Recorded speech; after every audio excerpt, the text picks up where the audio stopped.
Hey guys! Welcome to The Recap, where we talk the latest in music gear, pro audio, industry news, and the latest from Sweetwater. In this episode, Billie Eilish and Fender team up on a signature ukulele. Strymon hits us with a dreamy new reverb pedal. Our studio tip of the month, and ways you can help musicians out of work and support your local music venues. I'm Rachel Leonard.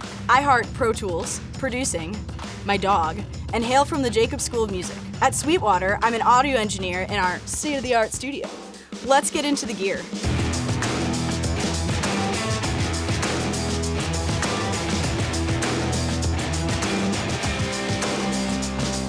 The ukulele was the first instrument that Grammy-winning pop artist Billie Eilish learned to play. And Sweetwater's Jacob Dupre is here to tell us a little bit about it. Hi, Jacob. Hi, Rachel. How are you? Good. How are you? I'm great. I got a ukulele. So cute. It is, isn't it? Fender has gone farther with this ukulele to make it performance ready. So what does that mean? Well, it's got a preamp built into it. So you can go directly into a system. You can perform with this on stage with your band. It's got a built-in tuner. So these extra features just make it more of a pro-level type instrument rather than just a toy. It really could be for anybody. I mean, obviously, Billie Eilish fans would probably really love it for that, for the style it has. I mean, it is so cool looking. If you're looking to bring the uke into your band's sound and you want something to perform with on stage, this could be a great option. So I'm not gonna rule out that somebody my age or older would be like, yeah, this is cool, I want one of these. So since we've been talking about it for a minute, why don't I play it for you? Yeah, so you guys can hear it. Yeah.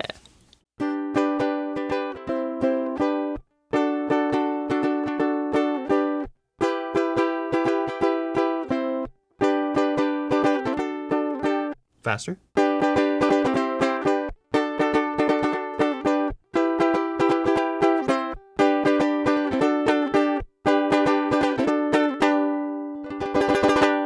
So the ukulele is a really fun instrument. It's the perfect thing to have just at home, just to pick up and play a few chords. So if you get inspired and you want to start working on a song and you've got it there, it's perfect. If you want to learn more about this ukulele or any other stringed instrument, start at sweetwater.com. Next up, we have the Strymon NightSky Reverb Pedal. And here to talk about it, we have Dave Dunsire, who's a solo artist and Sweetwater sales engineer. How you doing, Dave? Doing great. Yeah, thanks for having me, Rachel. Yeah, so tell me about this pedal. So Strymon just dropped this killer pedal, and I've always loved Strymon products. They make some of the most interesting and flavorful reverbs and delays on the market, creating these really big, huge, vast textures. And so I was really curious when I got my hands on this. It's kind of like a creative platform in itself. It has a sequencer and an infinite hold switch, and just all these little nifty things that kind of spark creativity. I could see a ton of great applications for producers and artists with this pedal, and not even just guitar players. Yeah, I think in the studio, a lot of times if you get stuck on a part, reverbs and effects can kind of help you find a direction to go. Mm-hmm. Strymon does a really good job of kind of creating some ambience that can be really interesting and kind of inspiring. Today I'm playing my Strandberg Bowden Original 7 through the Fender Tone Master, and just going straight in, and already we get this really great, huge reverb. Off the bat, so the tone of the reverb in general is really, really good, and you can alter and affect that with the length button. So if we want to have a little bit of like a shorter delay, so we can get different rooms and kind of different sounds out of that. What I really, really like is this infinite hold switch. So let's, I can take this chord.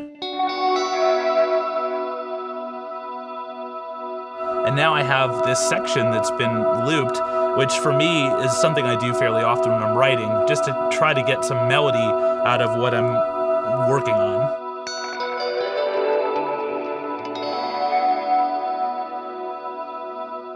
Sometimes having a pedal that just out of the box kind of inspires, I find is really important for, utilizing your time in the studio, something you probably deal with. I would also say for producers who are using a lot of synthesis, keyboard players, this is a really nifty pedal. One of the more prominent features on the NightSky is the sequencer, which I found really interesting as a guitar player, just being able to pick up and all of a sudden just create an interesting sound. So if we hit the sequence tab feature,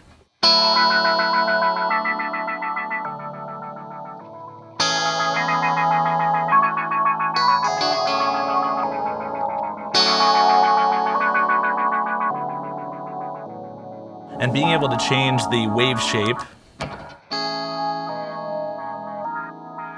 So being able to randomize the wave shape.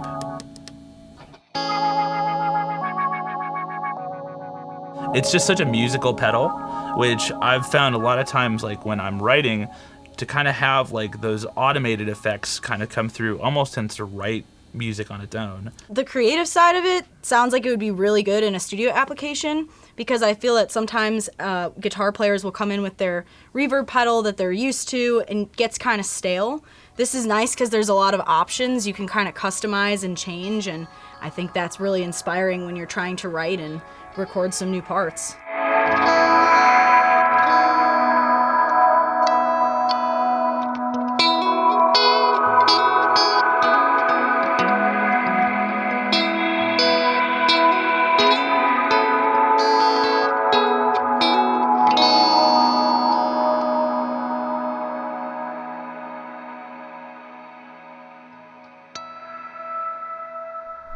So if you've never been to Sweetwater before, you're probably wondering, what is a Sweetwater sales engineer?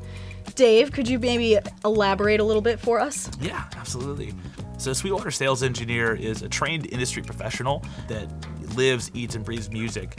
We help our customers, build their touring rigs, put together studios, build venues. We really do everything, and we're really involved in the music community, and we're people who are very passionate about that. If you have questions about the Strymon NightSky or any other pedal, you can start at sweetwater.com. You could also leave a comment below or reach out to one of our sales engineers like Dave. We release tons of in-depth videos every month, so be sure to like and subscribe to see more, like our keyboard, drum, and guitar lessons and interviews with producers and artists like Hale. We asked Lizzie and Joe Hottinger of Hailstorm how they're keeping motivated in the downtime away from the stage. Instead of freaking out about how, I haven't had a gig, because we went through that phase. We're just I don't know, the future is unknown. What's gonna happen? And the truth is that we don't know. But instead of worrying about that and thinking about that and pining for the way things used to be, or worried about things that may or may not happen in the future, try to find new ways to excite yourself with that. For me, it was about, okay, instead of this being the only studio down here, now I have 2 writing stations up there. One's by the piano, one's a little riff station that's overlooking the lake. It's awesome. Just shake it up and remember that music is always going to be there for you. That's why you started picking it up. You didn't pick it up because, we didn't pick up our instruments thinking, well, we're going to get in the arenas, we're going to win a Grammy, we're going to do all this stuff. And now, our tip of the month. If you've got a question, a technical issue, or a problem, Sweetwater can help. Leave yours in the comments below. In this tip, let's talk about recording drums. Tip of the month. Tip of the month. Tip of the hat. Have you ever struggled with weak-sounding drums? Have you ever had a kit that sounds really thin and dull? With so many mics on your kit, you'll want to make sure that you check the phase relationship between anything more than 2 mics. If the phase relationship is exactly opposite, they'll cancel each other out and you won't hear anything. More often than not, the phase is imperfectly opposite, canceling most but not all of the signal, and it will leave you with a very muted or weak sound. A great example is if you have a top and a bottom snare mic. Usually the top and bottom mics are pointed in opposite directions, which usually means the phase will be opposite as well. Try soloing the 2 snare mics and flipping the polarity on one of them, then listen to the result. Once the phase of both mics is aligned, it'll add more body and thickness to the snare sound. You can do this with all the mics on your drum kit to get the most out of your drum sounds. Pick a reference signal to use and compare it to the phase relationship of the other microphones. For example, use the snare mic as your reference and solo it out with each mic individually and flip the polarity on that track. So if you're checking the snare to one of the overheads, solo both of those tracks and flip the polarity on the overhead track. Flip back and forth and listen to decide which way sounds the most full and powerful. Continue on down the line of drum mics until everything is in phase and sounding as big as possible. When checking phase, you should make sure to listen in mono rather than stereo. If you don't have a way to listen in mono on your monitor controller or your interface, then you can always just pan everything to the center. When you're done, your drums shouldn't sound so thin anymore, and you should have a much better starting point for your mix. Let us know if you'd like to know more in the comments below.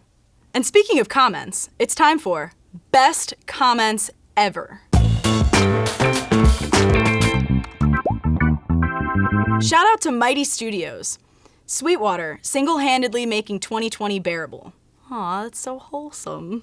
On a more serious note, musicians and music lovers are feeling the absence of live music this year. According to WeMakeEvents.org, 95% of live events have been canceled due to COVID-19. The Clyde is part of Sweetwater's family of businesses, so not only are we musicians and engineers, but event managers, live sound mixers, roadies, we get it. While no one really knows what the future looks like, we want to do everything we can to make sure live music is an integral part of that future. Small venues, artists, and staff around the country are impacted.